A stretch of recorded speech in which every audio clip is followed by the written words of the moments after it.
Welcome to the Carolina Beat, everyone. I'm over here with Tom Gale from Team Gale, Coldwell Banker C and Coast Advantage. Welcome to the show, my friend. Hello. Great to see you back again. Now, what we're talking all about today is when it comes to home inspections, not home warranties. That's right. Home inspections. Now, just explain to this crazy Aussie what a home inspection actually is. Sure, a home inspector is somebody that's going to kind of, get in the attic, get under the home, look inside, outside, the roof, the windows, open and close all the drawers. They're going to kind of do a comprehensive check of everything, making sure that the burners on the oven work and just everything top to bottom. They're going to try and check and make sure it's all working. And if not, they're going to give you a report that's going to note which things are and are not functioning. So I just noticed that you were talking a little bit about when it comes to the functionality of the home.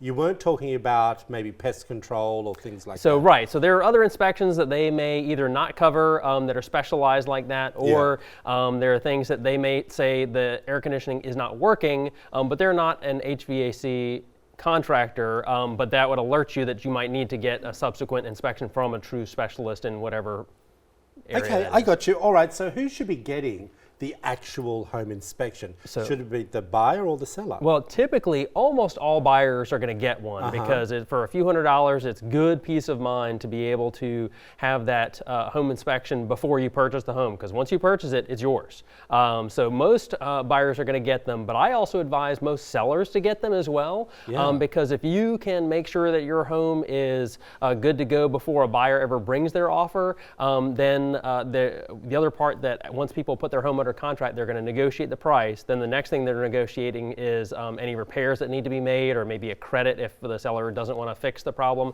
But if you can go ahead and take care of that as a seller before you even put it on the market, you're going to save a lot of headache down the road when you get that buyer. Unless you also have full disclosure. So we do, and that's one thing that's mandatory. But a lot of things, if it's in your attic, you don't go in your attic that often, or you're under your home, you don't see those things a lot of times. So it's good that the buyer or the seller get those things, and that's where you find the things like an attic leak that might not be leaking into your house, or you find that there's moisture in the crawl space and things like that the seller didn't know about. All right, so let's just say we do find an issue with some of the electrical. Let's just talk about that, for example.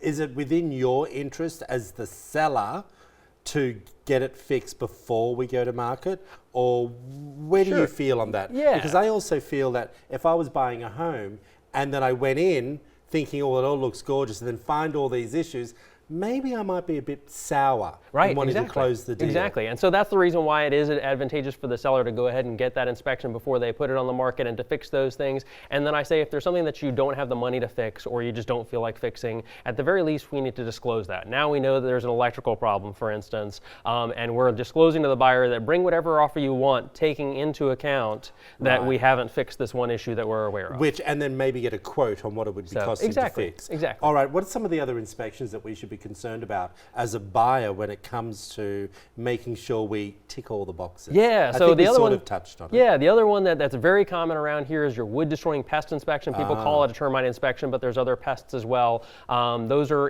found in high moisture environments, and in southeastern North Carolina we have that high moisture environment. So I definitely recommend that people get a wood destroying pest inspection, and those are very affordable inspections to get. And then you have other things like, again, if the home inspector finds that the air conditioning isn't working properly, maybe you get that air conditioning contractor out to do a subsequent inspection to see what the overall problem is, and they're going to check your coolant levels and things like that. And maybe that could still be under warranty. It could, yeah, absolutely. I just actually had that last week where somebody was still under warranty, so that it didn't even cost the seller anything to get that problem fixed. All right, very quickly, I've got to go. What would be the last questions that you would ask your home inspector after they have already inspected?